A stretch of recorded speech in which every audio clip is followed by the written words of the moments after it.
Okay, so video 5, which is, we're going to just talk about packaging your work for distribution. This is an important step in distributing your work because Adobe InDesign files on their own don't have everything we need. They have linked files and fonts.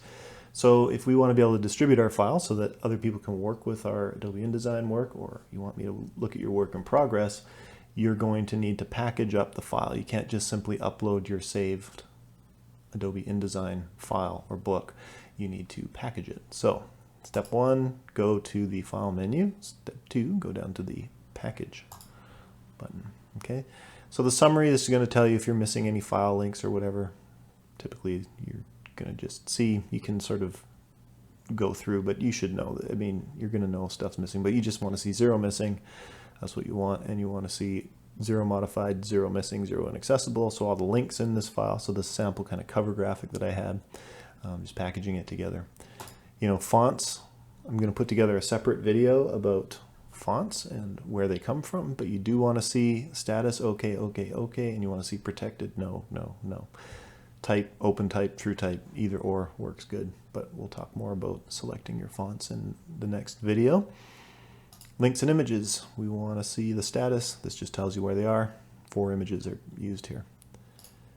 Everything else we can just kind of ignore. Package. Okay, so what we can't ignore is these options for packaging. We always want to be copying our fonts, so that's definitely got to be checked. We want to definitely be copying our linked graphics. We want to update the graphic links in the package.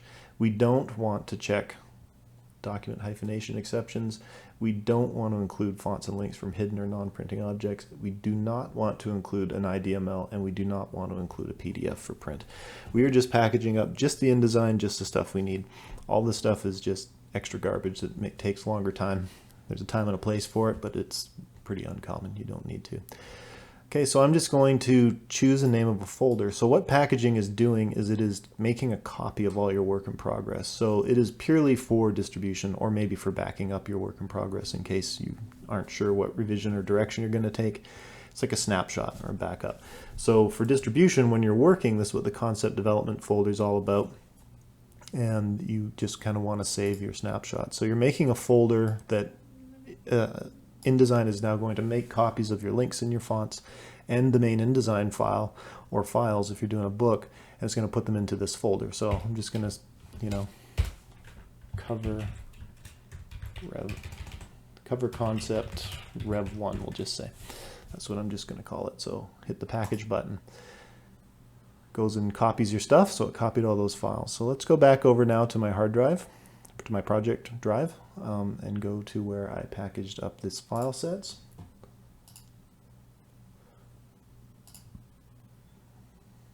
Let's, sorry, just got to navigate to the right folder.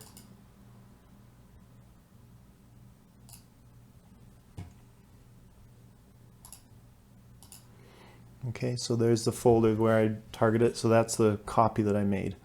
Okay, so if I double click into this folder, we're going to see document fonts is the first thing. If you got your fonts properly organized, if you go look in there, all the fonts that I use in that InDesign file have been copied and packaged over to that document fonts folder.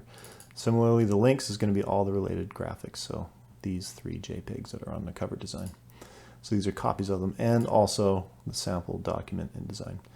So the most common mistake that I see people doing when they're first kind of getting used to packaging is they make their thing and they go, okay, now I need to compress this. I mean, you can just grab this and upload this folder to Google Drive, but I prefer you didn't do that. I prefer you zip the file set, or compress the file set, but we're going to make a zip file.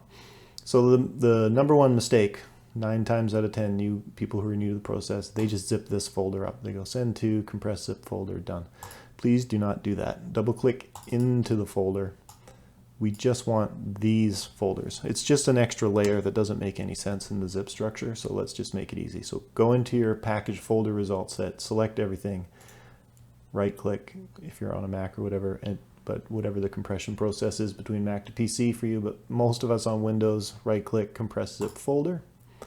It's going to make the zip, and then it's going to call it whatever. By default, we're going to want to call it what it is, which is cover concept rev 1. Okay, so that package is done. we can now delete these. This is not necessary anymore.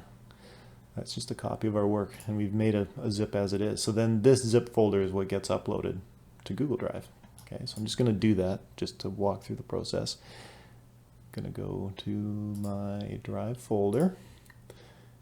Okay, and this is in my concept dev folder.